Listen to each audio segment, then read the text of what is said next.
What is up, nephew? What's up? So who do we got this week? We got Big Juan, aka my dad. So this is the episode of the Wands, right? Yep, double Juan, We gotta get little one on here too. Other one. right? Yeah, we Little will have Juan to and do. Grandpa Juan. Yeah, Yeah. I don't know if Papa will get on this one or get on one. I You know. never know. Yeah, Maybe we could do just like a bunch of clips of Papa, put him Yeah. in there, and he's just playing the background while we're talking. that'd We be could just funny. we could just record the dude doing the grass next door that the kids think is Papa because he looks just like him. Yep. Yeah. So you're Big One. Go ahead and give us your background besides being blessed with being my brother, or me being your brother, I should say. Well, I have everybody knows I have a bunch of kids. 7 are mine. 3 are my stepsons, basically mine. So other than that, I'm 39 years old. I was born in Denver. Pretty much raised in Pueblo. Been here since I think age of 7, second grade, whatever. I don't know how old I was. I just know I was in second grade. I train jiu-jitsu. I coach alongside Juan. He's my coach. I got into it because of him and my other kids. Other than that, I'm just living, What's working your work multiple background? jobs. Work. So I started out as what was it? Popeyes. I started out at Popeyes. Did fast food. Decided I hated it. I was eating more than I was selling. But my metabolism was great back then. So I went over to Albertsons, worked my way up the ladder, worked up the chain, worked there for about 10 years. Ran freight crew, cashier, everything you can do over there, I did. It was a lot of fun. I learned a lot. I had a horrible boss. I don't give a crap if he sees this. Are we talking about John C. No. I'm kidding. No. It was blue eyes, baby blue eyes, Well, we worked together there, so Yeah. I remember we worked a few years together, and you were in my shadow, so I quit so you could move up. I remember doing that. Let's just say Daisy Dukes and baby blue eyes, blonde Yeah. hair. That's it. You know who he is if you work there. Oh, I do. But he taught me everything I shouldn't be as a leader. So I left there, went over to 7-Eleven on the east side, which I can tell you some stories. I worked down on 4th Street, and then I worked at the Dollar General right next to it. So I used to work 1 to 10 at Dollar General and then go next door and work 10 p.m. to 6 a.m. at the 7-Eleven.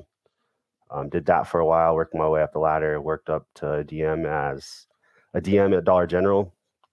Got tired of that job. They kept giving me, just dangling the rope in front of me, never giving me what they promised. So I left there, took a break, ended up at Target Warehouse unexpectedly, walked in to be a team member and ended up with an operations manager job. Worked there for about 3 years. While I was doing that, I was doing spraying herbicides for one of the other coaches at the gym. Got to doing that job is with a different person now, and hopefully we hit the ground running this year with Zach's Lawn and Yard service. So everybody that doesn't know, retail lingo, DM stands for district manager, correct? yes. What do you attribute your life experiences or like your work history? How does that attribute to you being who you are now? So I am very antisocial. I am not a people person at all, but I think most people couldn't tell. And part of that is because of my work. My first job, basically, I worked in the back at Popeyes, so it wasn't really anything. But when I worked at Albertsons, I was a cart pusher, courtesy clerk, had to interact with customers. That was my job. So I am one of those people who, when I do something, I want to be the best at it. I'm going to be the best, and I'm going to try and get to the top. So it really, really helped me be a people person, understand people, connect with people, and just on all around level.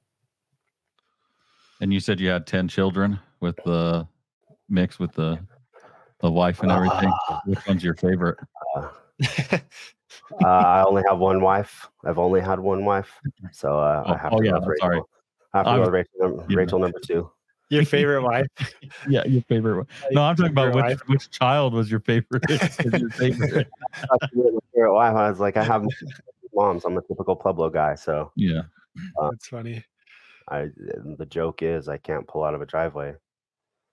Well, I can tell you now that you're on here, I am directly involved with why you're conceived, Juan, or the Uke. Your mom and him used to sleep out in the tent out on the trampoline. And one night, Oh, yes. our brother Roger and I were watching it bounce like they were jumping on the trampoline, but the tent was there. So we threw a bunch of fireworks. So we started that. You were conceived shortly after that. No, funny story. Funny story on that one is, I don't know if you want to hear it, one, but first time I ever did it, I ended up with a kid. I already knew that. I lost my virginity and had a baby. So I already knew that. I must have been That doing was a something right from secret. my first time. I mean, it stuck with me ever since. So How did that affect you having a child as a teenager? Because you were what, 16? so I was 15 when she got pregnant. I had just turned 16 in July. He was born in October. So yeah, I was 16 when he was born. I don't know. I think dad did a good job preparing us for life, and there's like you take it as it comes. That's what it is. Yeah. I was more afraid to tell mom than I was dad. But I'll get into that. But the way it affected me is, I was a loner and everything, so I really didn't try and excel or put myself out there, like play sports or any of that. I think if I played sports, it might have affected me elsewhere, but I was excited. He was my little buddy. We were everywhere. We were always together. He was with me in the good times. He was with me in the bad times, but he was always there. He used to go hang out with me and my friends. Like it was always. He was never not there. Yeah. So, You I remember- enjoyed it. So. Do you remember the days when he was small and you were kind of like dabbling in music and like rapping and you start getting on the mic? Do you remember when little mom was getting on That's the mic? funny. The only closet I ever came out of, I quit closet rapping. Yeah, do you Thank remember God. that little one? I'm going to call Yeah, I you little remember one that. for the duration of the Yeah, episode so there's no confusion. You remember rapping and everything? I do remember that. That was actually fun when I was a little kid. I remember liking it a lot. Yeah. I used to say that I wanted to be a rapper. Yeah. I remember you were always around. I mean, I had a child at 16, so it wasn't like I didn't break that cycle either, but I mean, you were always around. I remember just even being at Papa's and Grandma's house and you were always there. And Yeah. I used to hang out with your dad. We used to go cruising down Northern together. We'd go bowling together, go to the movies. And then when he had you, like you were just an extension of that for a while there That's until cool. we became adults and start doing our own thing. But at that time Yeah. we were always together. Yeah. That's cool. Yeah. Yeah, that's one thing I could say. We've always been like a real tight knit family. So, Yeah. just growing up, it was always about the brothers, us brothers. You've seen that movie Four Brothers, right? I think that like really describes how we are Yeah. as brothers. So, Yeah. Julian's the slow one that dies in the movie. you can say gay. It's okay. How many years apart is he from you guys? Like 19 for about me. 21 19? for me. Yeah. Jeez, that's crazy. Yeah. Yeah. So on that one, I don't know if you know, grandma actually was pregnant when your mom was pregnant with you, Juan. Yeah. She had a miscarriage. Yeah, I Otherwise, did. you would have an uncle right alongside you. Yeah. So, That's crazy. It's always better to have a younger uncle though instead of an older one, right? Right. I guess so. Jeez. Yeah. He's the oddball because he didn't grow up with us. Like Yeah. and this is probably the best time to segue into it. Papa was different with us growing up, Juan, versus how he is with our brother Julian and and all the JJ. grandkids. He's a Yeah. completely different guy. yeah, Yeah, definitely. JJ got raised by grandparents instead of hard parents. I don't think he's ever been spanked in his life, and Papa was pretty tough on us as kids. And I'm not saying he was a mean dad. I mean, they were very supportive when we were in elementary school. They were there. They were PTO parents and involved in everything and anything. Every field trip we went to, they were there. So it wasn't like that. But Papa used to spank us, and I used to hate it because I was the middle child. Roger was the youngest one at the time, and Juan was the oldest. And he'd always ask who was going to get it first. And I used to dread when Roger would get the belt first because we got it worse Make him after because mad. he wouldn't stay still. Yeah, your Oh uncle yeah. Roger was I heard a little about that. asshole. Yep, I've heard he would like laugh or do something stupid or he'd run. run away. Yeah. Do you remember that time, Juan, when he ran around Papa and Papa spanked his own pecker? As he ran through his legs Yeah. and he went to go spank him Oh. between his legs. He hit himself and he was Yeah. first. Yep. So So we after got that after day, him. we used to fight who went first because Yep. we weren't going to deal with that anymore. Yep. Dang. That's wild. Yeah. Actually. Yeah, there's a lot of stories growing up. A lot. A lot of them. Yeah, I there's a know. lot. I'm sure A Dad lot doesn't want to be talking about the time his boxers malfunctioned when he first wore boxers. Well, you're mentioning it. Go ahead. Grandma could text you this Well, week. you're the one who said it. So I don't know. I might have told you. Well, anyway, we were boys. We had bunk beds. We were jumping around. I think we were jumping from the top bunk onto our bean bags when bean bags were good back then. Now they're POSs. But we were being loud, and Papa's pretty strict when he tells us to behave, and we don't behave. He came in there, and he had just gotten boxers. He was all excited. Comes in there and starts yelling at us. Your Uncle Joe starts laughing. Me and Roger like, don't, just shut up. Like, Yeah. be quiet. Joe's laughing, and my dad's like, shut the F up. Like, you don't be laughing. And we're like, oh. He keeps laughing. He's all, what the hell are you laughing at? And Uncle Joe just points. He's like, your weenie fell out. Papa looked down, said, oh shit, and took off running, and we weren't in trouble anymore. Yeah. That's funny. One and only time we got out of a spanking when we deserved one. You should have just resorted to that every time. Yeah. Yeah. Just point and run. Yeah. That's So funny. you said that you got into jujitsu because of little Juan. How did that come about? So it was because of Juan and Joaquin and Sissy. So Juan started, and then Joaquin and Sissy wanted to do it, so they started.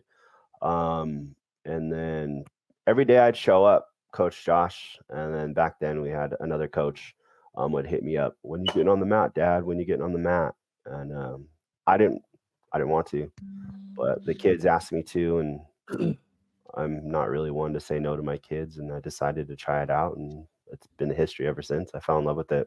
It's helped me a lot. What's your is it belt rank? Is that the proper way of saying that, or Yeah. what's the proper way? Yeah. What's your rank? I got my brown belt this year. It was nice because I got my brown belt from, I mean, not only Coach Josh, but Professor Josh, but I got it from my son. He actually tied my brown belt around my waist. So it was How did a it feel? pretty huge moment for me. Pretty huge. Yeah. I'm not a crier, but I mean, I held back tears. But Did you? That's cool. That's a big accomplishment. We went over the stats a couple of weeks ago. Oh yeah. It's such a minuscule number for people to get their brown belt. That's pretty cool. yeah. Uh-huh. So how does that translate in real life, like daily life, not real life, but daily life? Getting my brown belt. Yeah. Or just in general. In general, So, just jujitsu. jiu-jitsu helps me a lot. So I suffer from anxiety and depression really bad. Pretty bad. I mean, I tried to commit suicide probably about 7-8 years ago. I was going to drive off a cliff, but the guys, I opened up to the guys at the gym right away, the ones that mattered, and it brought me back. I mean, it keeps me level. It teaches me that everybody's going through a struggle, and also puts me into hard positions to learn how to get out of them, hard situations. So it ties into everyday life for me. Like my mind is a constant battle. It never stops. That's something that I deal with daily. I rarely sleep. It's just something that's there. I just learn to cope with it. Jiu-jitsu helps, definitely. I mean, what else can you say when you get to go to the gym and simulate murder with your friends?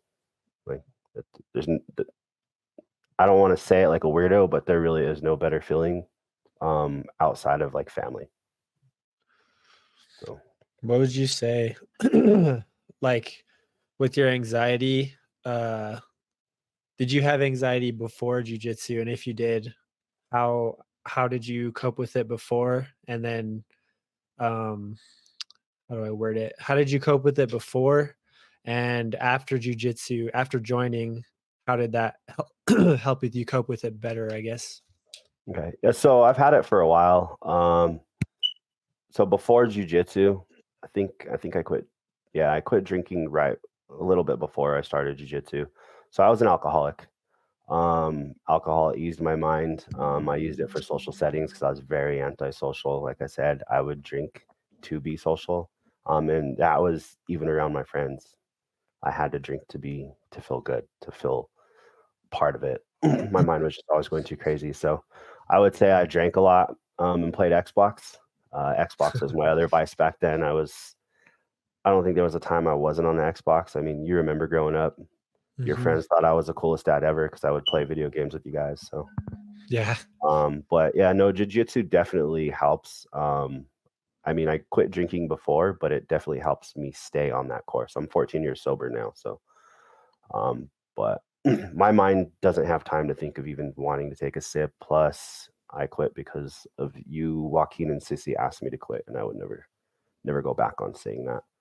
But jujitsu keeps my mind busy, and I know anytime I am struggling, I can go jump on the mat, and my mind's going to be clear, and I don't have time to think of the outside world.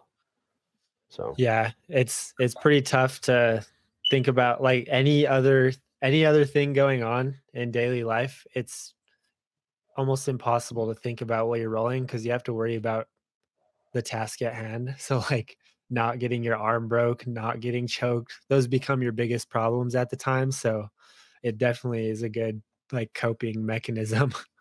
yeah, and if you can fight out of that stuff, why can't you get through life? Why can't you Yeah. deal with the issues at home when you have support, or if you have that support system? I have that support system at home and in the gym, which is another big part of jujitsu. Like you guys, um, even if you weren't my son, I feel like you'd be a big support just because of who you guys and who we are at the gym. It's more of a family than it is a gym. Mhm. And everybody there is struggling. Everybody there helps each other. Everybody. I don't think I could walk in one day and somebody not ask me, "How you doing? You okay?" Or not notice something's wrong. And Yeah. like, hey, they'll literally walk up to you, want to roll. That you already know, like they're just trying to help you. Mhm. So do you because nobody's perfect, so you've had some struggles in your life. What's the hardest thing to get that you've gone through at this point in your life? You're 39 years old, about to turn 40. What do you think's been the biggest struggle for you in life? My biggest struggle, believe it or not, but there's alcoholism and then the suicide, depression, anxiety. My biggest struggle in life was learning a work-life balance. Um, that was honestly my biggest struggle. I don't know if you remember, Juan, when I first started Dollar General. I Yeah. was working 100 hours a week, nonstop. They would come to the store to see me.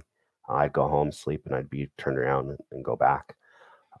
It took my family telling me I was going to lose them because I had spent too much time at work to actually open my eyes and see that, as men, we want to support our family. So we go work hard. We do all this and we think we're doing right when in turn, I was really just turning my family away, putting them on the back burner and making them feel like they're a second. Well, That was being when my you were biggest doing struggle. that and working that much, because I remember you working as much as you do, because I work that right now. I work 100 to 110 hours a week. Um, would you say it was a kind of an escape from all your struggles at the same time? Like what you were Uh, doing at home? And I'm not talking like personally with your other half and stuff like that. I mean like yeah. No, I anxiety get and all that, because that's how I cope with life right now. Is so burying myself in work. yeah, no, definitely. I'm not working as much right now, and my anxiety and depression came back. My depression's not as bad. I'm not like I don't have those suicidal thoughts or anything like that. I'll never get like that again. I know I won't because I speak up. But my anxiety is crazy, and like it's the off season. All I do is coach right now. Rachel went back to work, so she decided to go back to work, and we're figuring things out. But definitely, it helped me because I mean, you worked at Dollar General. I Mhm. don't mean to keep throwing them out there, but it was a mess. I wanted to be the best. I had the store over on Highway 50 in Troy, and I mean, the dude who had it before me was running a brothel out of the restroom. Yeah. I mean, that should tell you how bad it was. Well, So the biggest thing with Dollar Generals is that they put them in rural type environments. So like where there are no other like grocery stores or anything. So the only nutrients people get in walking distance are going to be Dollar Generals, Family Dollars, Dollar Tree. So you get like the worst of each community going there.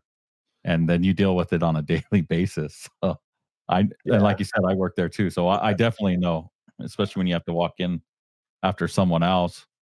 How did that correlate with how you've matured in your life? Because just you and I could say it, since we don't work there anymore. We dealt with a lot of shoplifting, a lot of people trying to fight us, a lot of threats.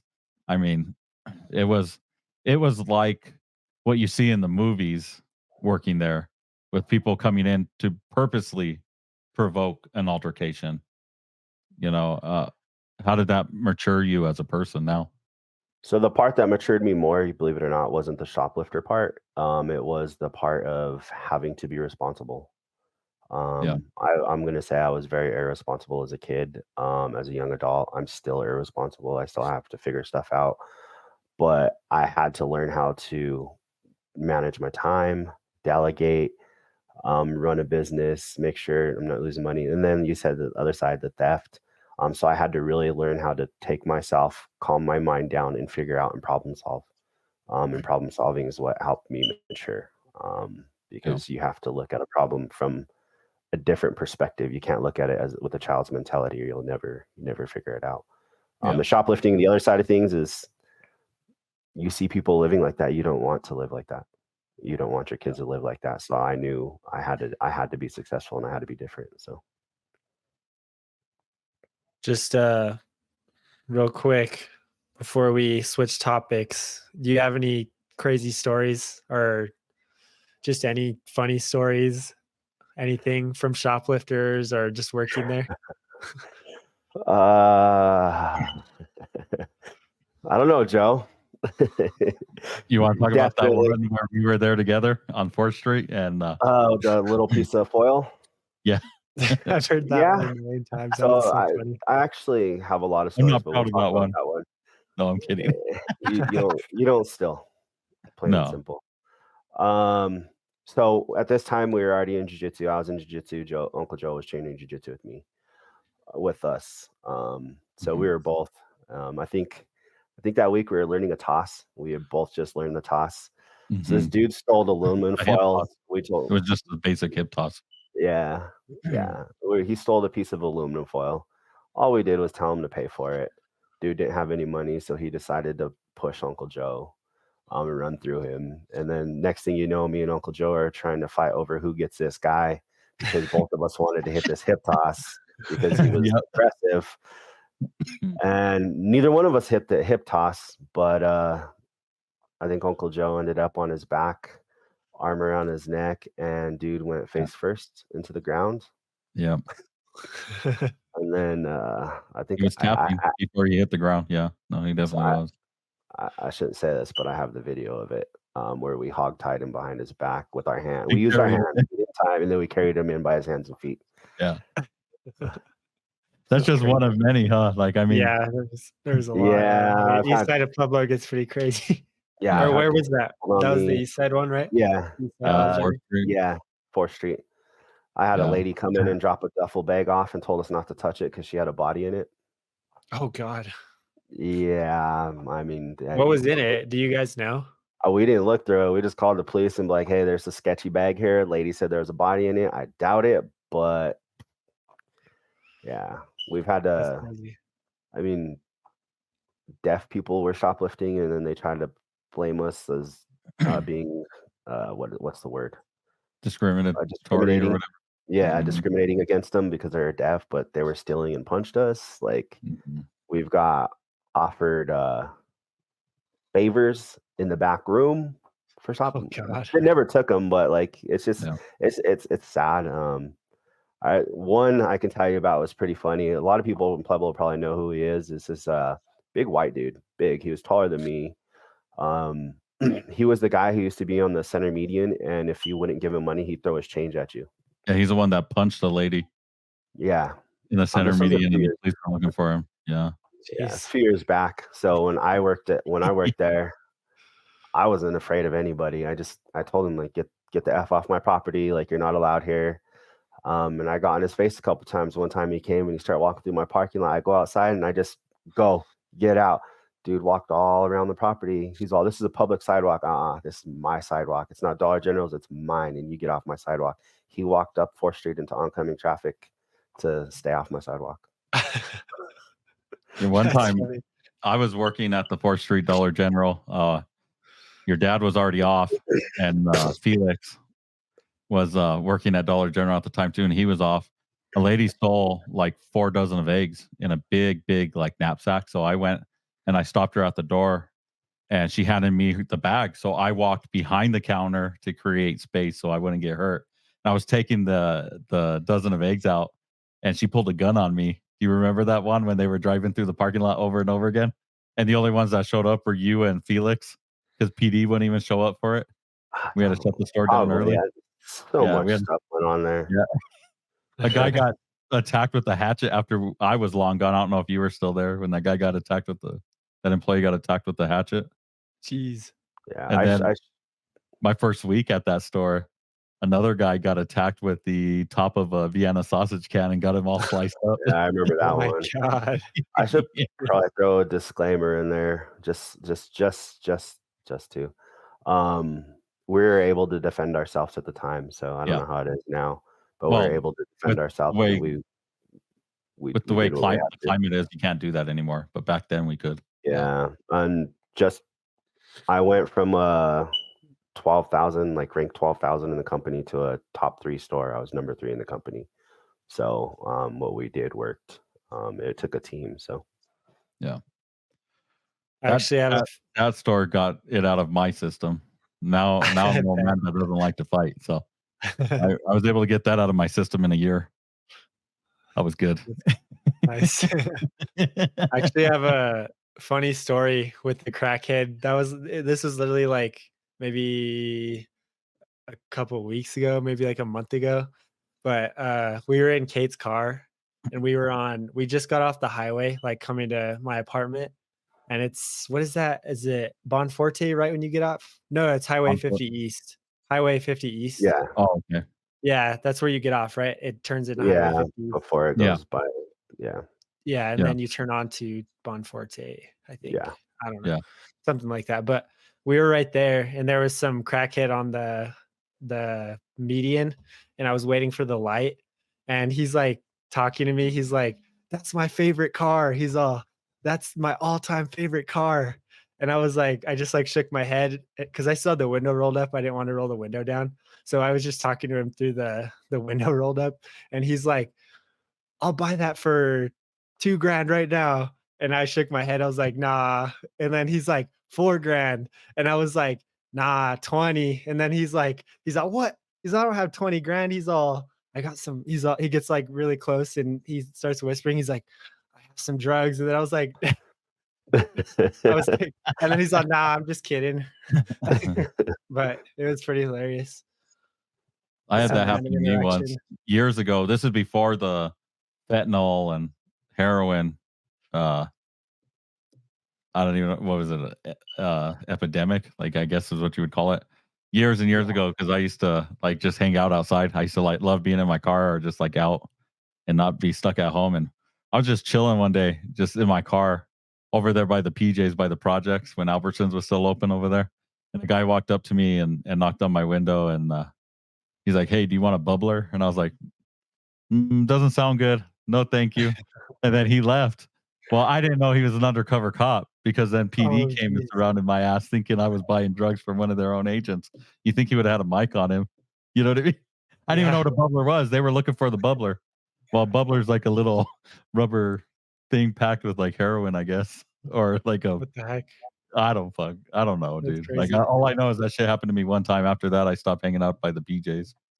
I know Uncle Joe has a really funny story down by the waterworks place. Oh, okay. You want me to talk about my security days when I was a patrol officer? So, I was a patrol officer, and we used to patrol the water gate, the head gates. And what that is the river, the Arkansas River feeds water into the water treatment plants. Have you ever walked like the nature center and you see those big gates where all the water is sucking in? Those are called head gates or water gates. So I used to have to patrol those for dead bodies, basically. So we'd have to go in the middle of the night, look down and make sure with a stick, make sure there was no like homeless guy that got washed up on there, because we can't be drinking that, And Yeah. I was patrolling the north side. Another guy, Curtis is what I'm going to call him. He was patrolling over there at one of the head gates, and he said he saw a witch. It scared the shit out of him, and he took off out of that area. This is by the nature center, off of Pueblo Boulevard and 11th. And he calls me, and so I go down there, and I'm like, dude, there's no such thing as a witch. There's nothing out there. I was like, get in the car. Well, I'm not stupid. I put on my spotlights. I put on the lights, the flashing amber lights, so I could light up the whole area. And I drive out there, and I'm like, I get out of the car, and I'm like, see, dude, there's nobody out here. We're good. I'm all looking around, and I'm like, see, we're good. So I get in my car, and I turn to talk to him and tell him, you're nothing but a coward, And he's just pale with his eyes wide open. And I'm like, what the hell? So I look over to my left, and I have my window cracked like that much, okay? And I look over to my left, and there's this lady there with white hair covering her face. I couldn't really see her. Like, what's that? Like The Ring. Like this is around that time too. So it's like The Ring where her hair is covering her face. And I was like, oh shit, it scared me, Yeah. So, that's crazy. I had the window cracked, and I cracked it a little more. I opened it up a little more, and I was like, can I help you? And she came super close to the car. Like, she actually walked up to it. And I said, F this, kicked it in reverse, and I floored it out of there, man. I drove in reverse like a mile out of there into the boulevard, called PD, and like 6 officers show up. And they were laughing at us. Oh yeah, whatever. There's no witch. I'm like, dude, there was a witch. I saw her. She's a witch, They all drive down there. All 6 patrol cars, I shit you not, drove down there with all their lights on, and they bring back a homeless woman. She wasn't a witch. She was a homeless woman. But they were scared too, so they can't say that. They were scared too. That's hilarious. That's the one you're talking about, right, Juan? Yep. Yeah, okay. Yeah, that's so funny. That's a good old Pueblo story there. Yeah. That's not the Llorona. I thought it was for a second there. But, pretty scary when you're working graveyards like that, and you're like kind of where there's no people. You don't expect stuff like that. So even though I kind of expected to see something because the other officer that I was with had said something, I still didn't believe him. I thought he was playing a rib on me. But then when I saw her, man, I don't think I've ever driven in reverse so well and so fast in my life. I don't know how fast I was going. I'm sure I'm exaggerating, but I'm pretty sure I pushed the throttle all the way down to get out of there. So, that's funny. Yeah. That's crazy. Dang. Yep. You had a question about jujitsu, right? Like, let's get back to that. You had a question you wanted to ask your dad. Yeah, so I just like to ask the people who don't compete, what I guess what motivates you to continue or like to get better, I guess. Honestly, my biggest inspiration in jiu-jitsu is you. You push me. I mean, our roles are really tough. I never win anymore. It's been a while since I've won. For me, a win is just surviving. It's just, I don't know. I just want to be able to keep up with you, help keep me young. That's the other part. Plus all my other kids that train, and set a good example for them. Okay. No, you don't compete, right? You don't like competitions or anything? You've done one, right? I've done 2. Oh, got choked unconscious in my second one. No, I've done 3. I did 2 at white, 1 at blue. Oh, okay. Got choked I was unconscious. there when you got choked unconscious. I remember that one. My There's third a lot one. of that day. Yeah. All I remember is Coach Josh pulled me off of the top. I got choked unconscious on top, guys. So it happens. Yeah. I think it was a baseball bat choke. Yeah, it took like 4 people to Yeah. lift up his legs to get the blood back to his head. Hey, I was the smallest guy in the division, so I was in the 225 division, and I was the Those smallest guy. guys didn't look 225 though. Some big guys, some big I was boys. the smallest guy, so that Yeah. and just the overall mental health, like I need it. It's not something that I do just for fun. It's something that I genuinely need to do. Yeah. So do you ever think about competing again? That's what I was gonna ask, yeah. The thought pops up sometimes. I would like to get on a card with you and do maybe like a pro fight, but I can't do that if I don't compete. So I don't know. Well, you I can. don't have. I guess I can. I'm your son. Or I'm your son. I'm your dad. Just tell him like it's my dad. He wants to compete on the card with me. Well, there is an in-house No, tournament coming up, right? I He need. does those. That's a little different. Yeah. Yeah, I'll do those. Those are fun. Everybody likes to watch the wands go. We're known as the wands in the gym, so and it's really fun. We go hard. He goes hard. I'll tell you, there's no. When I get on the mat with him, it's not. He's my dad at all. I get on the mat with him, and I don't know if he goes harder on me or I just suck, but it's a hell of a roll. And he pushes me. He gets me till I'm tired and pushes me past that point, and I can't give up because what kind of example would I be setting for my son/coach if I gave up? So would you little Juan, would you say that it's easier to compete against a guy? Because even being a brown belt, that means you're high level, regardless of what anybody says. And he's coming out of a gym with a bunch of high level guys. Is it easier to grapple a bigger guy like your dad than it is somebody like your size that you're used to?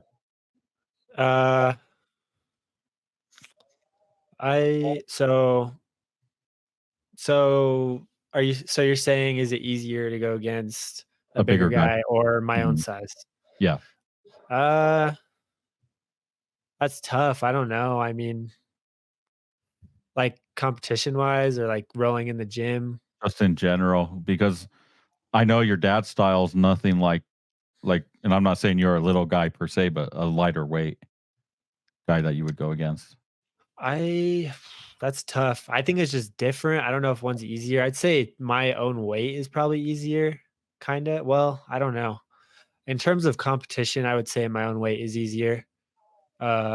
Just because I don't know. When you're in the heat of competition, like you're more prone to injuries and obviously in the training room. So with bigger guys, that risk of injury is a little bit larger, I feel like, because you can get injured from something stupid, like just them putting weight on you wrong, or you know what I mean? But versus like a smaller guy who your joints can handle better. So I'd say probably a smaller guy. However, they're more dynamic usually. So they're just different. It's just different. But probably the right answer would be like your own size is definitely easier. Like we're talking like high level competition, like Yeah. your own weight most likely would be easier. Mhm. I guess I have a question off that. So you've trained at like other gyms. You go other places. You hit other open mats. So there's guys that don't compete that are really good, but they don't compete because they don't have the confidence in their skill. Part of that is me. I'm one of those guys. I'm not confident. But how would you say those guys stack up against a competitor because they don't have the experience competing?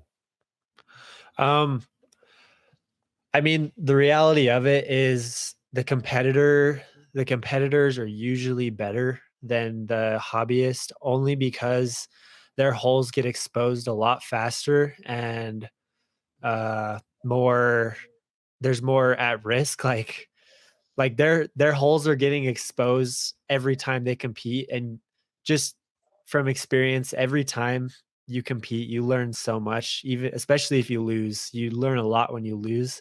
So say you have a competitor who's competing all the time but they're losing all the time, they're probably learning a lot of what the holes in their game are.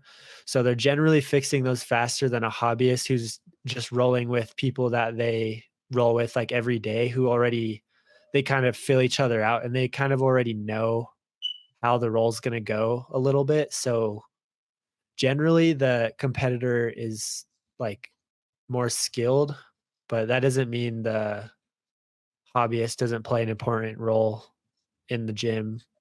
Like, if I honestly think if you're a hobbyist and you want to get better faster, you might as well compete. Like, if that's one of your goals to get better faster, I think you should compete. You don't have to take it like super serious, but just go try it. And then I think your holes will get exposed, and your strong points you'll realize what those are, because it's very different. You play your A game all the time when you're competing, so like you forget a lot of things when you're competing that you in a normal role, like you can try out new stuff all the time. It's really easy, but in like a competition, you forget a lot of the things that you're not super comfortable with. So um I guess to answer your question, uh the competitor is usually higher skill level, and if a hobbyist would like to get better faster, I would recommend that they do compete. And the Yeah. confidence issue, you're saying you're saying like they don't compete because they aren't confident? He's saying that's Yeah, his. His that's like me. No, there's a lot of people out there like that. I believe Yeah, there's like yeah, a of lot of course. people out there. Of We see it course. with parents. Like parents aren't like they just don't believe in their kids. Yeah, When yeah. these kids are amazing. They're great. So it's as a coach, we see something in them that other people don't. But I fail to see that in myself. So One big thing I would say to help with that, like the confidence part, is not to look at losses as a bad thing, because it's not a bad thing. You should look at losses. This is super cliche, but people don't understand what it actually means. People like in the jiu-jitsu community, we all say you don't learn, you lose, but it's it's actually true. Like, when you lose, you should look at it as an opportunity to learn, study what you did wrong, and then you're going to get better from it. So like, as the way I see it, the more I compete, the more I lose, the more I get better, and then I'm going to win in the future. So don't don't be scared to go out and lose. Like, everyone's going to lose. Nobody's perfect. Even Gordon Ryan's going to lose someday. He's lost before. So yeah, I'm not afraid to lose. Um, I just it's a inner battle with my head. It ties into my yeah, anxiety. So yeah, yeah. It's not easy. Competing is like extremely hard on the mind and body. Like, you guys think I'm like super calm, cool, and collected, but I definitely have my inner mind battles when I'm competing and stuff. And I have to deal with like trying to get my mind right before I compete. All the same stuff everyone else does. I just yeah, don't show it. you just know how to do it now. You've done it so Yeah. much. Yeah. Yeah, I would like to get on a card with you. I guess that's one of those things that I would like to check off my list. But I mean, if I'm being honest, I don't work hard enough to do it. I'm lifting, I'm training, but uh, I've been battling with freaking the sickness that's going around. But that is one of my goals is to just push. I know you'll push me, so Yeah. And yeah, if you're one of those people who doesn't want to compete, there's no reason that you have to. It's just something some people like to do, some people don't. Just like yeah. anything. And now that I threw it out there on this, I'm gonna have more than just you two pushing me to do it. So Yeah. I'm gonna get my ass kicked in the gym. Everybody's gonna come for me. I'm gonna have fun. So Yeah, you would do fine. I've grappled with a ton of guys in springs and stuff at your weight, and nothing crazy. yeah, I think it's just an inner battle. Like I said, it's not that I think one person's better, one person's not. Uh, Coach Josh has like basically prepared me for that. I've always been the biggest guy in the gym. And anytime we get a bigger guy, regardless of their belt level, regardless of my belt level, which they were usually always higher, I'd be a white belt, they'd be purple. I'd be a blue belt, they'd be purple or brown. But go get them. And I handled myself pretty well. So Yeah. I just got to get out of my head. Yeah. I think it's different for everybody. Like the reason for their, like the root of their confidence issues, and it like competing kind of exposes it, but like the root of it is different. Like some people are scared to lose. Some people are scared to like do stuff in front of people. You know what I mean? Yeah. Like, That's what I am.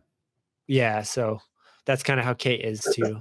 She's Yeah, she's not really scared to lose, but she doesn't like people watching. yeah, that's exactly how. I mean, it's crazy, right? Because I coach. I Yeah. worked in retail, so I've been a leader. People are looking up to Yeah. me all Control the those scenarios. It's different Do when you what? can't control Yeah. You can control the Yeah. scenarios in retail. You could control your scenario. Coaching, you just can't control that scenario Yeah. when you're out on the mat against a guy you've never competed against. Yeah. And it's funny because It's- I welcome chaos. I like chaos. I find chaos eases my mind because I have to figure it out. But Yeah. that's one of those things that I struggle with. Yeah. I never had a like stage fright or anything when it comes to jujitsu. I mean, maybe other things probably. Like if I was to do, I don't know, something else, like play music in front of someone or something like that. But like with jujitsu, I don't have any like stage fright or anything. I never really had to deal with that. So I don't know how that feels, honestly. Like the being scared I tried to like give advice, but I can't like relate to it. So I wouldn't know what to say for that, honestly. Yeah, that's one thing with you. You're like your Uncle Roger. You and your Uncle Roger don't have something in your head that tells you no, that you can't do it. You guys, for whatever reason, you don't have it. You've been that way your whole life. You've never been afraid to try something. You've just gone for it. You don't think, you just go. And that's something Uncle Roger does really well. I don't know about Uncle Joe so much. I mean, Nope. he's a I closet can't boy, even so- I can't even go through a drive-through and order my own food because I get such bad anxiety. I'm not even kidding. That's Like okay. I can't. I'm the same I way. went to Wendy's to get a pretzel bun hamburger for the first time. They've been up for like 10 years and I just couldn't get myself to do it. I had to keep telling myself over and over again. And then I had to go and call Angel just to like repeat it to her over and over again to make sure I ordered it right. And then I ordered it wrong. So then, I spent the whole day, even though I loved the bun and the hamburger, I spent the whole day dwelling on the fact that I didn't say it properly. I didn't say Yeah. one thing properly. And that's my problem is if I can't control the situation, because I suffer from obesity. I'm You kidding. don't suffer from it. It suffers from you. Yeah. But if I can't control the situation, then I can't do it. And that's just how I am. It's your dad and I have worked together in a lot of different jobs before, and he knows like how I handle myself in chaotic situations. But those situations, I'm still in control, and I can call like everything that's going to happen in that moment, and I'm calm and cool, collected. But when it comes to outside of that, it doesn't happen. I'm a shell of myself. That's why doing this is so easy for me because I'm not looking at an audience of people. I'm looking at Yeah. you, my family, Yeah. and even though we have people on here, to me, it's not a big deal because they're never going to get to know me because how often are they going to see me out in public? Yeah. You know what I mean? So Yeah. All they gotta do is that look out the makes sense. window and they're gonna see your fat ass. they're just going to see my love handles because I am a lovely person. That's all. No, but that's why. So I can't go through a drive-through. I can't buy different types of clothes. Like I have other people buy my shirts. Like I have to do that. Like my pants and stuff. I can't buy them myself because I feel like I have a fear of making the wrong decision. Yeah. Is Yeah. my biggest issue. Yeah. So I obsess over that. Oh That's shit! funny. I just bought the wrong pair of pants. They're not comfortable, and now I got to wear them until they're worn out. So that's just Yeah. how I am. That's kind of how Kate is. Yeah. Like the same thing with like the drive-through and stuff. Yeah. It's hard. I'm the same.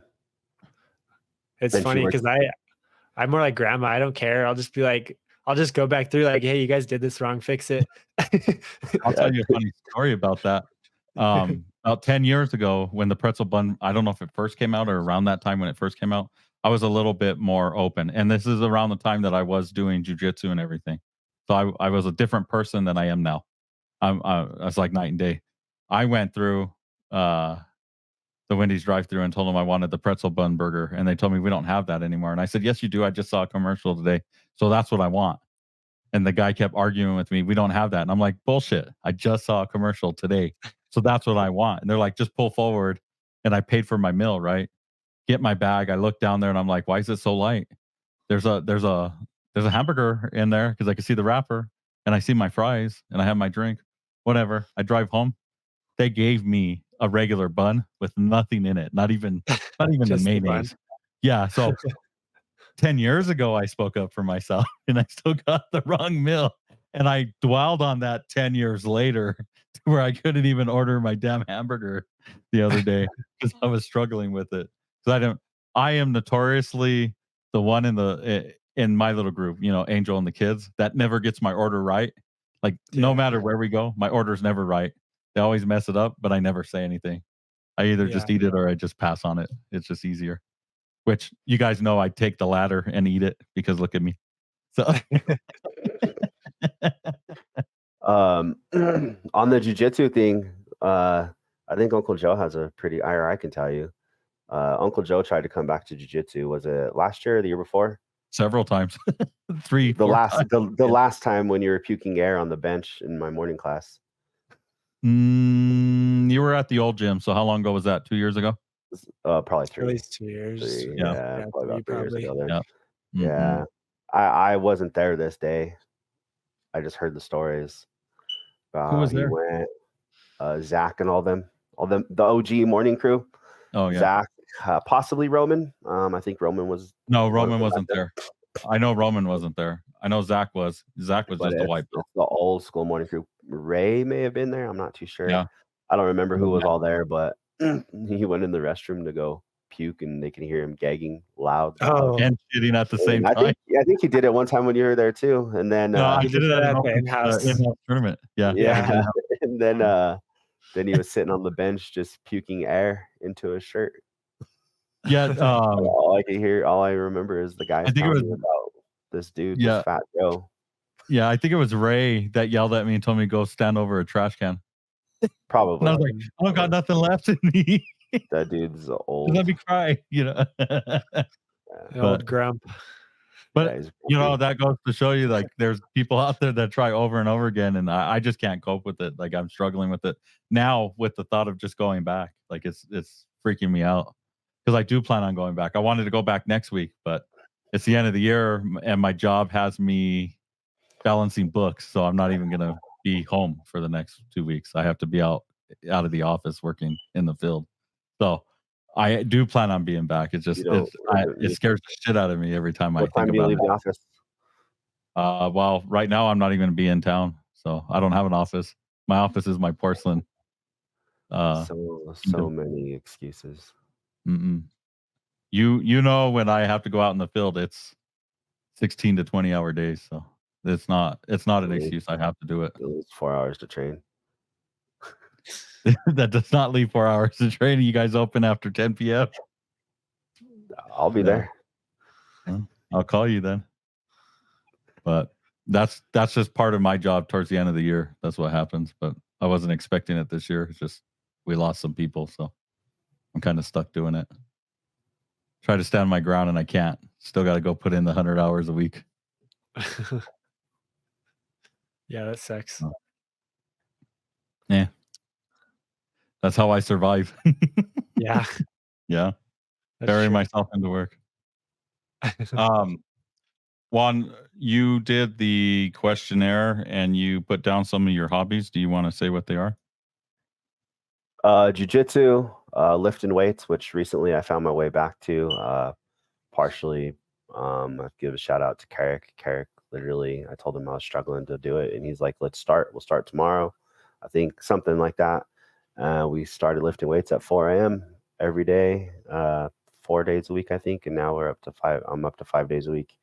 His job changed, so I'm working out by myself. This week I've been a little lax, but mostly jiu-jitsu, lifting weights. Other than that, running joke was I was called the baby maker, but I got snipped, so all I do is practice now.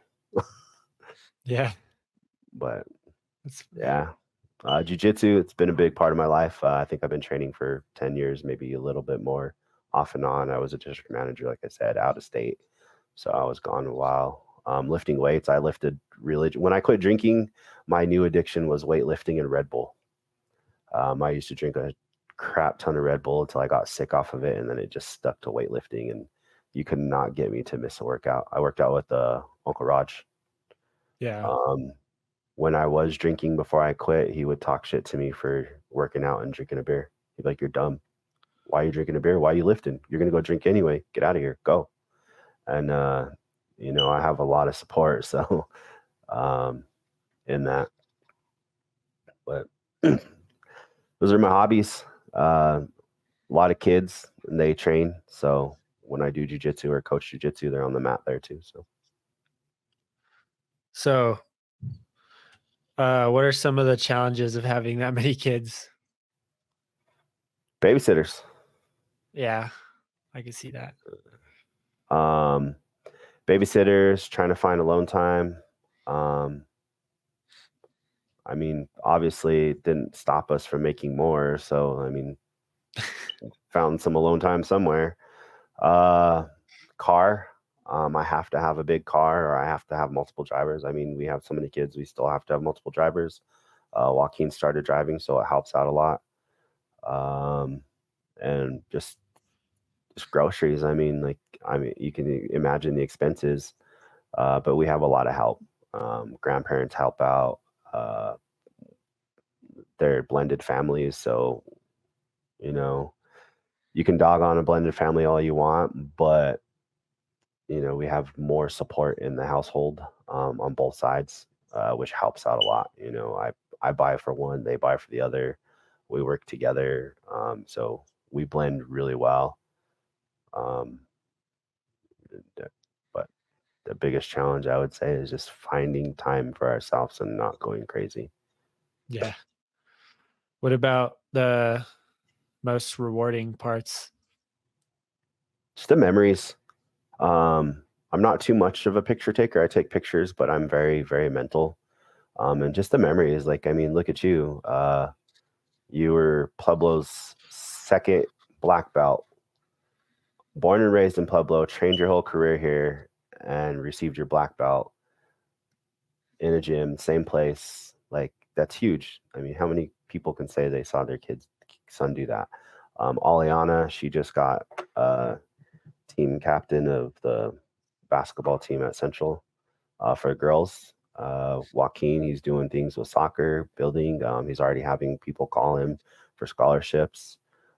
Jeremiah, just to see how happy he was the other day when you taught him this new style of passing, and it goes with his spazziness. And he's really taken to football. He wants to do wrestling, getting to watch them grow. And Elijah, he's like a little carbon copy of you. I don't want to say carbon copy because he's trying to be his own person, but he wants to be just like you.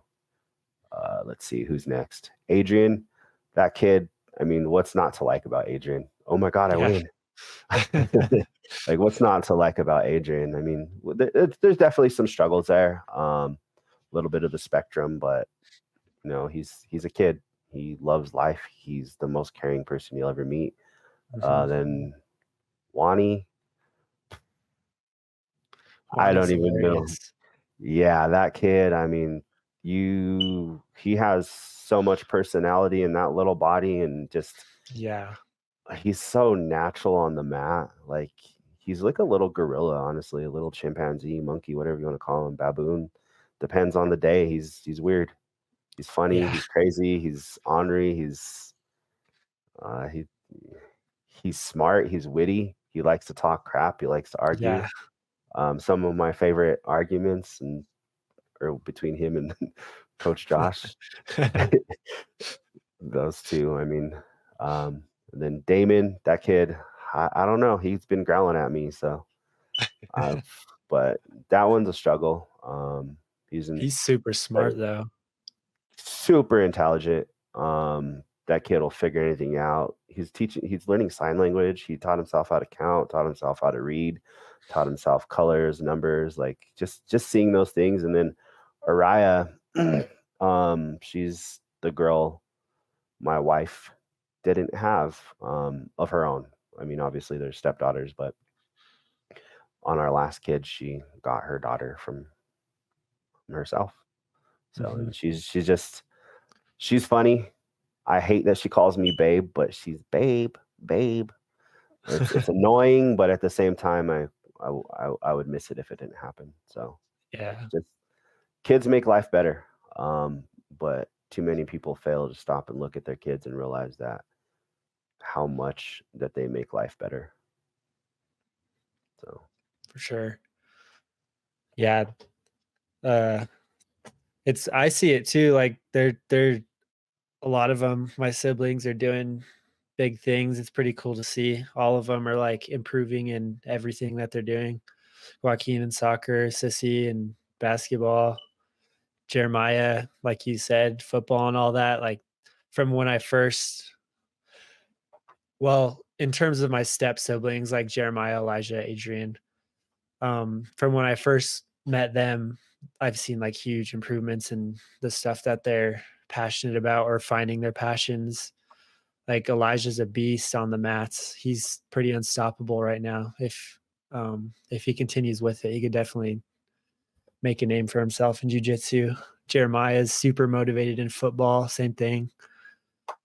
But yeah, I'd say definitely I see all their improvements for sure from over the years. yeah, and it's always rewarding when somebody like it's rewarding when people tell you you're a great dad. But at the same time, if they knew the backstory to all that, like, yeah, I'm a great dad, but it takes a village. Yeah. I think you can pretty much say for yourself, you pretty much had, I mean, you have Tim too, but you pretty much had two dads in the gym. You know, Josh has pretty much been, I don't know if you want to call him a dad or a brother, but he's always been that older person that has always been there. So that's another thing, you know, just seeing the growth. Yeah, definitely. Let's see here.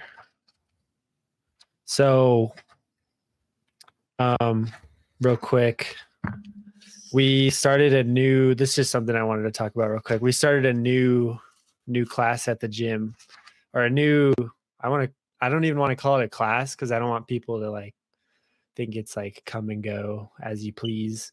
A new like sort of team is what I'm trying to get going on it.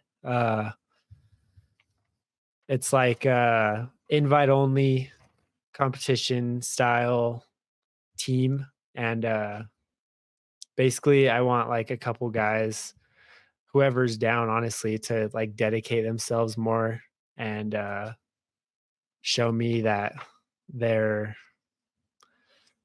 I don't know how to put it, show me that what they say, like their big goals are, like they talk about it, but I want them to be about it basically. So like I just wanted to talk about that real quick, the new class that we got going. And yeah, if any of you guys at the gym are watching this, make sure you guys hit me up if you want to be in it, but you have to be very serious about it.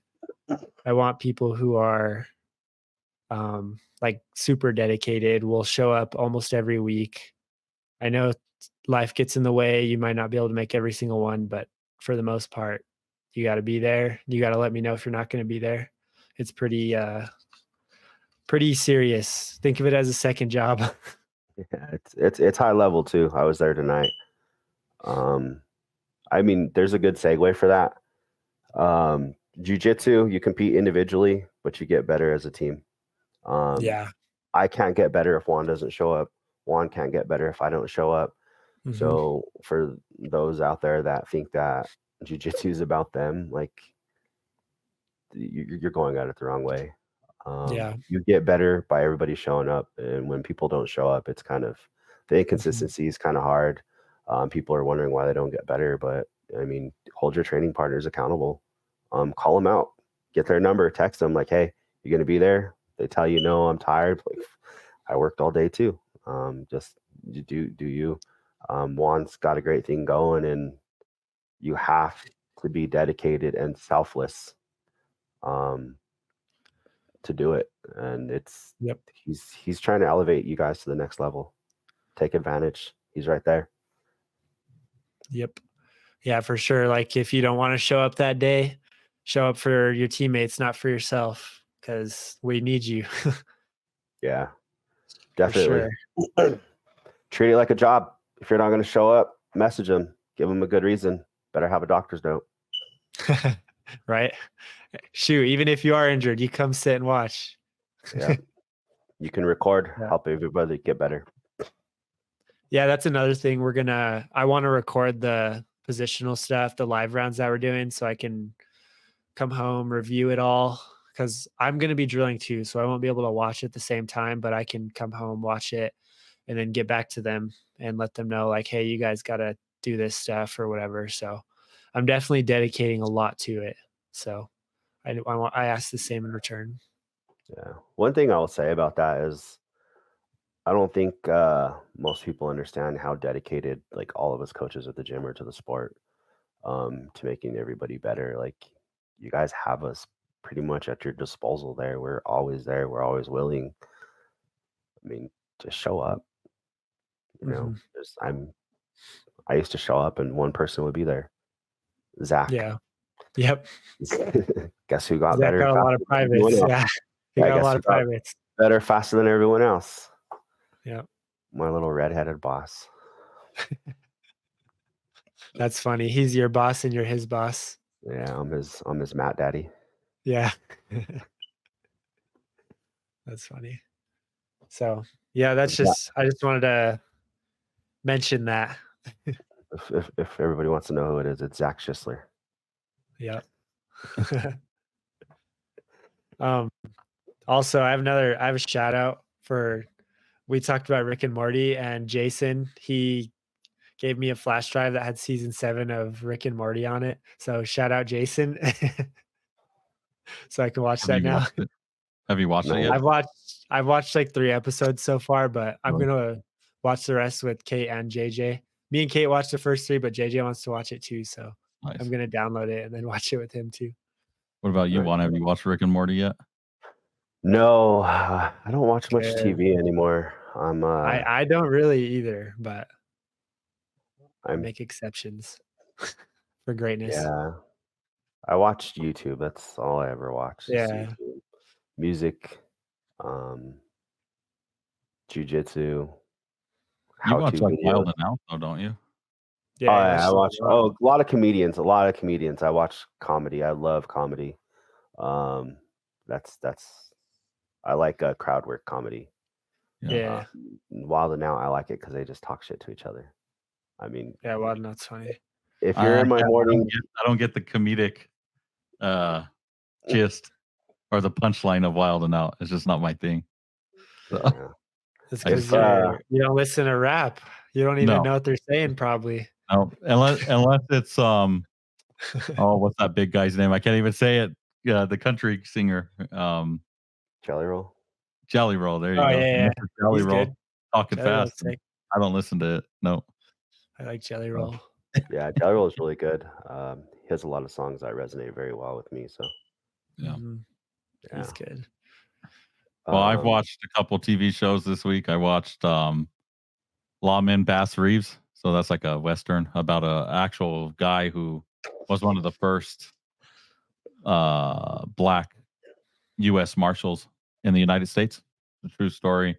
The series obviously is loosely based on him, but the guy captured 3,000 wanted criminals in his lifetime, and he killed 14 to 20, they say.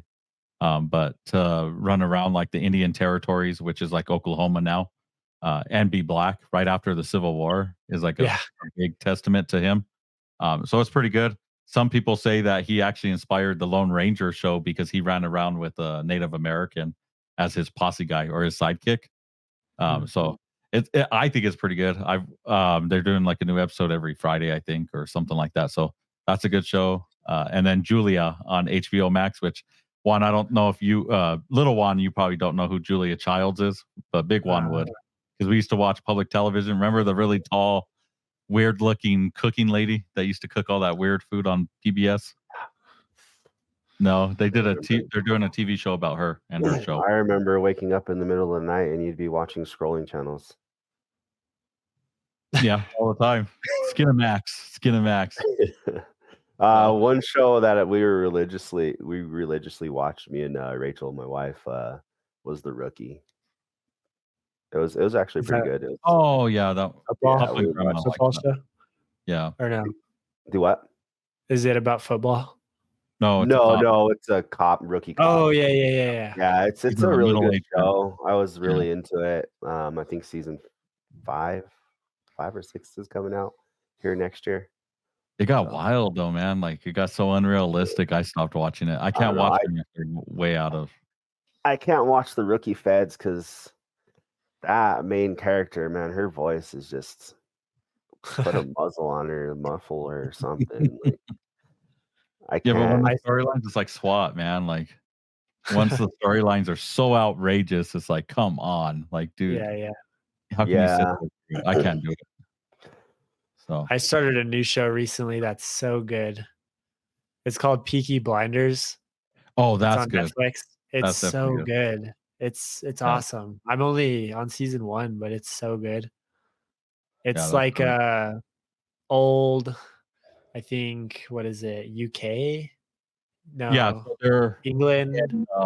Old, like during or like right after World War I believe, is the timeline. Yeah, and it's like about the like some gangs and stuff back then. Yeah. And It's kind of like the American version of Gangs of New York, but it's I don't know if it's Britain or like Welsh or like Ireland. I can't remember. But they're like a posse that are trying to go up like the mob. And they even have a guy that like is a sharpshooter. And I don't know if you've gotten that far yet, but they have a guy that's a sharpshooter that has shell shock from World War I. He can't hold anything steady, so he can't hold his rifle steady or anything. But he hits a bullseye every time. That's a good show. That's a really good show. It's really good. Yeah, I would recommend that to everyone for sure. Yeah. That I haven't watched anything else. I did want to ask you, Juan. You said that Anna Kendrick is your celebrity crush. Are we talking Poppy from the Trolls? Is that how you fell for her? I had to throw one down. I was gonna put Scary Spice, but I married a little thicker version of her, so she's not a crush anymore. No, but Scary Spice from the Spice Girls was sexy. We're not talking about going out in public and scaring people. Scary Spice. Funny story is when I told Rachel that she looked like Scary Spice. She's like, "Oh, look, I have a picture." She dressed up as Scary Spice for Halloween one year. Of course. But no, Anna Kendrick, because I was trying to find somebody who was at like not Pueblo. Yeah. Well. Pueblo has a certain type. Not trying to dog on anyone, but I didn't grow up on the greatest part of town. Speaking of Pueblo, did you see that President Joe Biden was here on Wednesday? Yes, I hate it. I hate it. Yes. You hate it because it was Joe Biden or because they shut the highway down? Both, because I was on my way. I was about to get on my way home from the gym, and this homie's just flying in. So the whole highway shut down. So I have to go down a different way. I go all the way to the highway. Then I have to go down to another ramp to get on the highway. And then I finally found a way to get on. I had to I went towards your house and I found a way on. And then by then it was pretty much open back up, but I couldn't take my exit. That was closed for some reason. Like Bonforte was completely closed too. Mm-hmm. So I had to go a little bit further and then get off on like the other side of Bonforte, like by Big Lots. Your stalkers are going to find you quick. You don't even think it's cool that they already know where I live pretty much. I don't care. You don't think it's cool that we had a president think that Pueblo was important enough that he had to stop? He stopped to see the pretty windmills. I don't think it's cool. It's because of his job initiatives that he passed. came to talk because it opened up 800 more jobs here. But I'm just saying in general, I think it's cool that we've had a president come to visit Pueblo. He caused more harm for me. That's all that I got out of it. Presidents come to Pueblo. Yeah, but before Obama, we really didn't have anybody visit. Yeah, except true. John F. Kennedy came. John F. Kennedy came in the 60s and commemorated the reservoir, the building of the dam. But up until Obama, we really didn't have a president or a person that was running for president that felt like Pueblo was important enough of a county in Colorado that it would actually help them or they would care enough to see our town. So it's pretty cool to me that, we didn't get to see Clinton or Bush or any of those guys, that we're getting to see some of the presidents come. Trump has been here. So that's pretty cool. Mm-hmm. Maybe if we had desks with those special attachments under him, Clinton would have come. Yeah. Honestly, I'm just a hater. Yeah. He just caused more harm for me. So with traffic. Yeah. So he can go somewhere else. Well, I figured that was like positive news for Pueblo because there's so much negative crap going on for the week that I thought, President Biden. Pueblo has a pretty bad rap. Yeah, he didn't stop anywhere to eat though that I know of. So he came in, spoke, and then got the hell out of here. Yeah.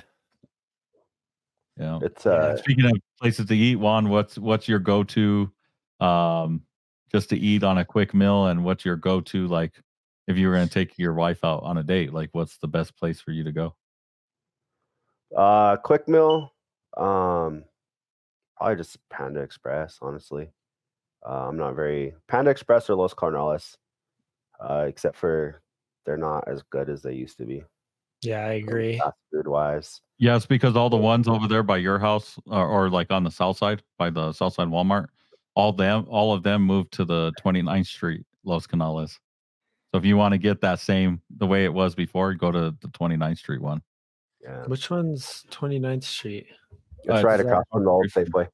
Yep, the old Safeway. I thought that was, oh no. Or is it a Habanero? No, it's a Los Canales. It's a Los Carnales. It's right across the street from the old Safeway. I don't know. For some reason, I can't think of which one that is, but yeah, I don't think I have one right by me, and it's not that good either. The Bonforte one. Yeah. It used to be Monica's Tacos. Yeah, that's what I heard. What Adolfo's about is pretty good now. I go to Los Carnales because it's drive-through. Yeah. Adolfo's doesn't have a drive-through, or else I'd prefer Adolfo's. Mm-hmm. I got a California burrito once after I was drunk, and I couldn't eat one for about 10 years after that because I ended up puking, and I blamed it on the food, and I think it was because I was drunk and I said I had food poisoning, and either way it killed my taste buds and I couldn't eat it, and those burritos are so good. But Adolfo's, I mean, I used to work at Albertsons next door and Graveyards, and we'd go over there at like 2 a.m. Everybody's out of the bar, and Adolfo's getting crazy. Yeah. Me and cousin Tonio Overdose, we used to go there after the bar, and he'd start freestyle battles. We'd get the whole freaking place going. Everybody'd start freestyling in there. It was cool. That was back when it was like safe to like hang out. Yeah. Now nobody really does that. Was carrying guns. I mean, now you have kids hiding.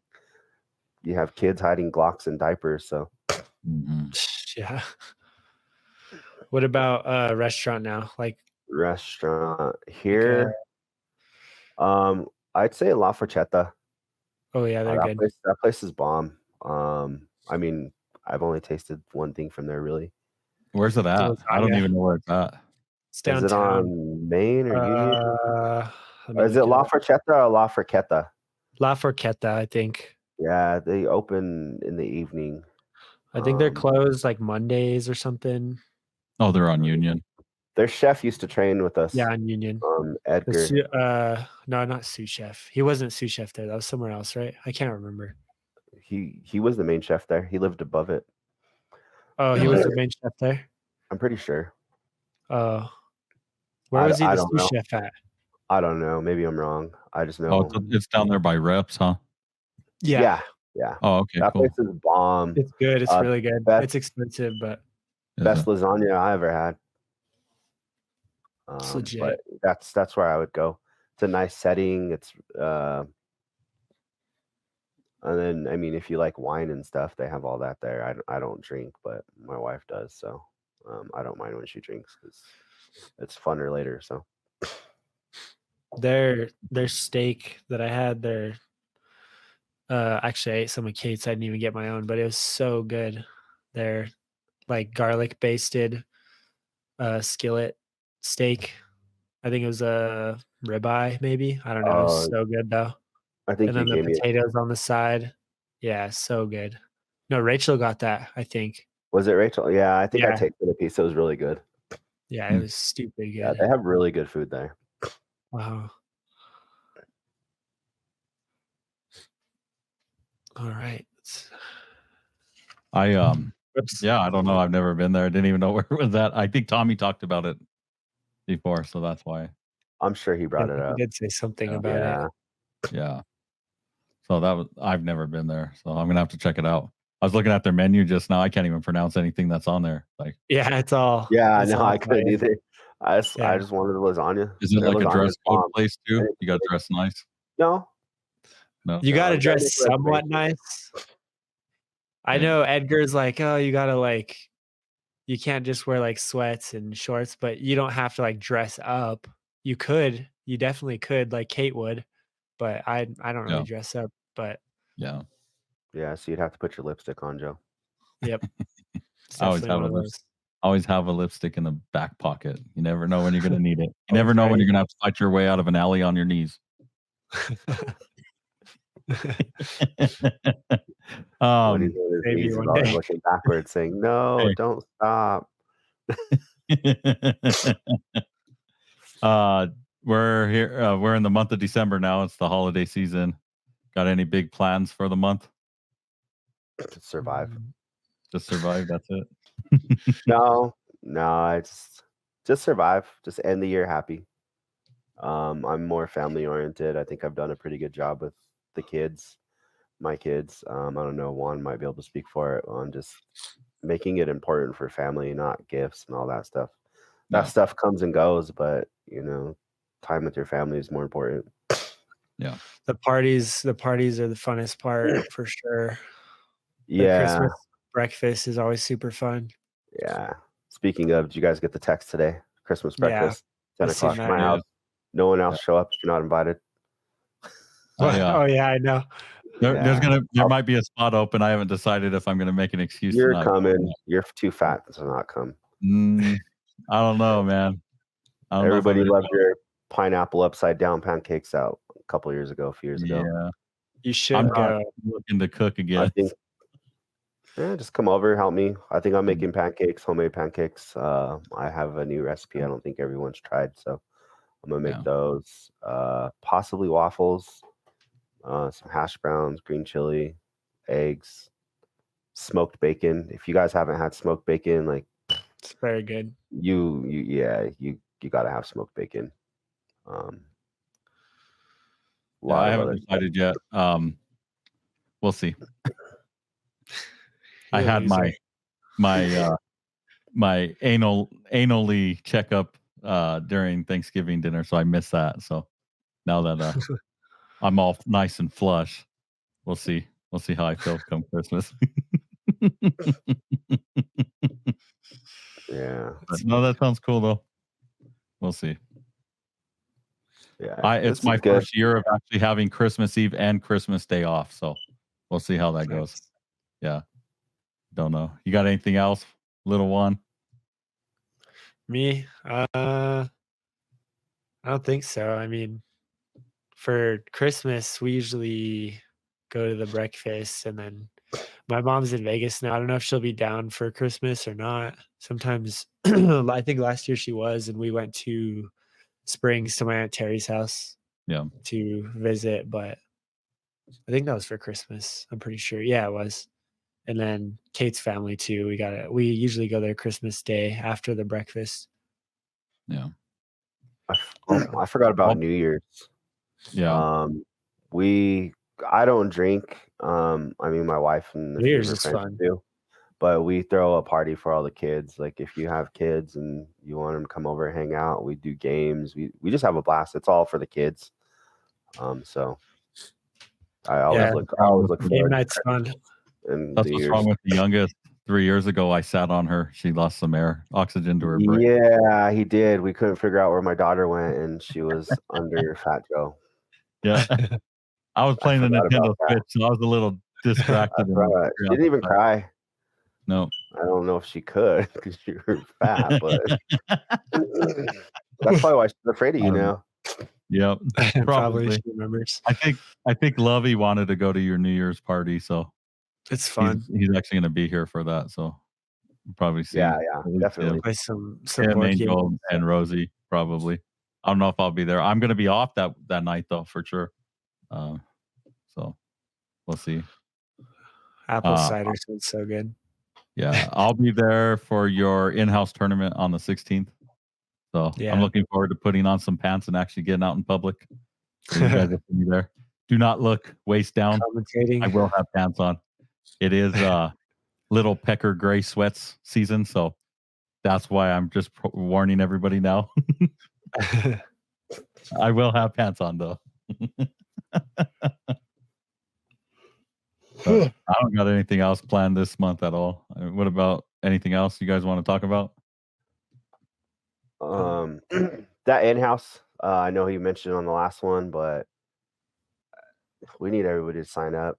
I don't want to sound desperate, but we have it's going to be fun. I mean, class first class, call them out. I coach the morning class, the 5:30 a.m. class. We got a group of guys that want to do it, so let's have some fun. We need some other people to sign up so we can get them going. Kids, we want to try and get all the kids to sign up because we're doing class first class there too. The more the merrier, the funner. Make it a competition. Bragging rights. I mean, you got the fat coach going against the 2 black belts. Fat coach's class going against 2 black belts class. Oh, Coach Ray. Me and Coach Ray coach the morning class. So yeah, that'll be a fun one. I guess Diggs wants to have a wrestling match, so I might throw down on some wrestling with Diggs. Yeah, he's pretty adamant about it being wrestling rules. Wrestling rules. I told him, hey, you got to talk to Juan, and you guys make the rules up for that match. But I'd be pretty scared if Tommy comes out with him and he's over there coaching him in the corner. He might pull out a walnut or something. Tommy come out rubbing his shoulders. Yeah. I'll do whatever rules. I don't really care that much, but I just don't know how to do the weird pins and stuff that they do in wrestling. But I'm down for make whatever. it a points match. Yeah, I think just making it a points match would be more I guess it'd be a funner match and more exciting. Yeah. I mean, a pin would, I'm not to say it wouldn't be exciting, but you guys will go longer. Yeah. So yeah, it'd be fun. Yeah, Diggs is a college wrestler and I'm a nobody wrestler, so it'll be cool to see how my jiu-jitsu wrestling stacks up. You can still pin him in a twister or whatever you call it. Yeah. Those are legal. No subs though. Oh no, but you're not subbing them. You're just yeah, I could do it. I could do it. Nick told us that in wrestling, twister is called a guillotine. Yeah, it is. Really? Yeah. Interesting. We gotta have judo has to be allowed too, though. It's just I can't just. I mean, I think in wrestling you could do judo too. I think because they do tosses and stuff. They're just different, but yeah, they're just takedowns. They're just different. It's all about maintaining them after. Style is different. So if you do like a single leg or a double leg, you have to maintain them on the ground. Of course, yeah, you have to. Just like in a tournament, yeah. Like when you get your hooks in, you have to have them in there for so many seconds. Yeah. Yeah, I know the basics of the wrestling rules, but when it comes to like actually doing it and the intricate, I can't say that word today. Yeah. I was trying to say that earlier too, and I couldn't say it for some reason. Yeah. But yeah, Speaking of Diggs, he's fighting tomorrow, right? Oh yeah, he is. On Fury. It's I think it's tomorrow, yeah. Pretty Yeah, sure it was shout out Sunday. Diggs. Yeah, we know he's gonna kill it. Dude puts in work, he trains hard. Probably one of the MMA most fighters that actually comes to jiu-jitsu. one of the most respectful guys you'll ever meet. Yeah. Dude's crazy respectful. It kind of catches me off guard. Makes me feel like a dick sometimes. But that's who I am. Yeah. My morning class knows. Cool. Yeah. Well, if there's nothing else, you ready for some? It's not really advice this week. I figured it'd be words of encouragement since we were talking about suicide and anxiety and depression. I figured I'd give some words of encouragement if you guys are ready for that. Yeah, go ahead.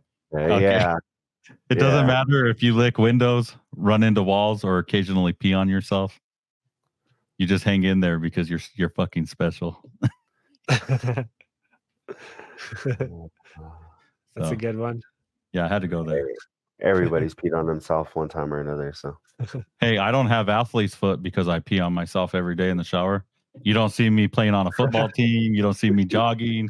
You don't see me we getting know on a you bike. lick the window every day because you're so fat. The windshield's on your face. So Hey, I'll tell you a funny dream story because we talked about, now that you said lick the window, I dreamt about donuts going across one time. Oh yeah, I remember that. yeah. Well, the other day I was dreaming that in my dream I was eating like in a contest of like I can't remember what it was. It wasn't pie. It was like lasagna, like a 100-layer lasagna, all you can eat and eat the most. So I was doing it right, and then my stomach got upset, and I ran outside to throw a shit in my dream, and I did, and I felt better in my dream. And as I was walking away, I said, "Why do I feel wet down there?" And I woke up and had to run to the bathroom. Oh God. In real life, I woke up and had to run to the bathroom. So do not dream about food. It's dangerous. But before we get off, I have to mention something that I forgot to say when I talked about myself. I'm married. I've been married to my wife for like 6 years, Rachel, before she gets pissed and goes all black on me. I probably should have said that. You did say you were married. You didn't say her name and stuff. Yeah. Oh, you did I? say Rachel too. Yeah, you did. I didn't know. I said I was married throughout the podcast, but I didn't say it in the about me section. So Yeah. Yeah. Yeah. Don't go all black on me, babe. She needs to get her podcast going. Yeah. She needs. Yeah. Rachel, stop making excuses. Get started. Well, it was nice having you on one. We'll have to do it again. Yeah, definitely. I mean, there's a lot more stories we can go over. If you guys want to do it again, just let me know. Yeah, we can do an old family reunion where that's all we can talk do about. one. Yeah, we can do one with me and Rachel too. Yeah. You guys can really see how we are as a couple and craziness, and we're weird. We're out there. Make sure you take a nap, little one, because she'll put you to sleep. So no, I'm kidding. Me and you will not get a word in because her and Uncle Joe don't shut the fuck up. Yep. I know. Mom, close your eyes so you can't hear me say fuck. Oh yeah, the elephant in the room. I forgot about that, Grandma. Or did I already mention that? Grandma Pauline talked crap because little Juan called her old, and then I said a bunch of bad words. So I wrote an official statement. Honestly, I think you called her old and said the bad words, but on my whatever jury you want to duty, go with. I wrote an official statement on my jury duty letter. Oops, sorry. There you go. There you go, Grandma Pauline. We didn't actually cuss. It's in your head. I don't know what you heard. Yeah, I don't. Yeah, exactly. So, that's the other thing. I have to call in for jury duty on December 29th for January 2nd. So we'll see if we talk about that if I get called for jury duty. So that'd be a cool thing to talk about. Hopefully I don't, so we don't have to, but you never know. I know. So yeah. We'll see. We'll see. Yep. Well, I'll see you next week, Juan. And little Juan, or Big Juan, I'll see you whenever. Little Juan, I'll see you next week. Yeah, whenever you come back, you're coming to the morning class. Don't forget. Yeah. It'll be the 5 be a.m. your- class. I'm not I'll going be to your any. Matt Daddy too. Yeah, that's all right. You better hope I wear pants for that because there's not that many people out there. And I gotta coach you. I don't have to roll with you. You're wearing Ray's shirt though, so a tube top. no. Right now, you're wearing Ray's shirt. Oh Coach yeah, Santa.